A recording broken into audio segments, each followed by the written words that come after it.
Hi friends, இன்றைக்கி நம்ம சேனலில் பார்க்க போகிற வீடியோ என்னன்னா பராசக்தி திரைப்படத்தை பற்றி பார்க்க போகிறோம். வாங்க வீடியோக்குள்ளே போகலாம். இந்த திரைப்படத்தில் ஹீரோவாக பார்த்தீங்கன்னா சிவகார்த்திகேயன் நடிச்சிருக்காரு. ஹீரோனியாக பார்த்தீங்கன்னா ஸ்ரீலீலா நடிச்சிருக்காங்க. அதர்வா, ஜெயம் ரவி மற்றும் சில பல பிரபலங்கள்லாம் அந்த படத்தை நடிச்சிருக்காங்க. இந்த திரைப்படம் பார்த்தீங்கன்னா ஒரு ஆக்ஷன் ட்ராமா மூவி. படத்தோட டேரக்டர்ன்றது சுதா கங்கராவங்க தான் அந்த படத்தை இயக்கியிருக்காங்க.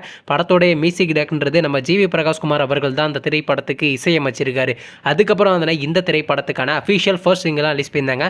ஃபர்ஸ்ட் சிங்கிள் நல்லா தாங்க இருந்துச்சு. சரி, இப்போ இந்த படத்தை பற்றி என்னென்னு கேட்டிங்கன்னா, நீங்களாம் ரொம்ப ஆளாக வெயிட் பண்ணிருந்த பராசக்தி திரைப்படத்துடைய செகண்ட் சிங்கிளுக்கான ப்ரோமோவை பார்த்தீங்கன்னா நாளைக்கு சாயங்காலம் 5:30க்கு ரிலீஸ் பண்ண போகிறதாக அஃபிஷியலாகவே அனௌன்ஸ் பண்ணிட்டாங்க. வெயிட் பண்ணி பார்ப்போம் அந்த ப்ரோமோ எப்படி இருக்குன்னு. அதுக்கப்புறம் வந்து இந்த திரைப்படத்தை ஜனவரி மாதம் 2 தியேட்டருக்கே ரிலீஸ் பண்ண போகிறாங்க. நீங்கள் இந்த பராசக்தி திரைப்படத்தோட செகண்ட் சிங்கிளுக்காண்டி எவ்வளோ வெயிட் பண்ணுறீங்க நம்ம கமெண்ட் பாக்ஸில் கமெண்ட் பண்ணுங்கள். மற்றும் ஸ்ரீலீலா அவங்க நடித்து வெளிவந்த திரைப்படத்தில் உங்களுக்கு எந்த படம் ரொம்ப பிடிச்சிருந்துச்சுனோ, மேலும் இது போன்ற மூவி சம்மந்தமான அப்டேட்னா மறக்காம நம்ம சேனலையும் சப்ஸ்கிரைப் பண்ணிட்டு மேலே உள்ள பெல் ஐக்கானை கிளிக் கொடுத்தால் கொடுங்க. அப்போ தாங்க நாங்கள் போகிற ஒவ்வொரு வீடியோ உடனுக்குடன் நோட்டிஃபிகேஷனாக வரும். தேங்க்ஸ் ஃபார் வாட்சிங். நெக்ஸ்ட் சந்திப்போம். பை.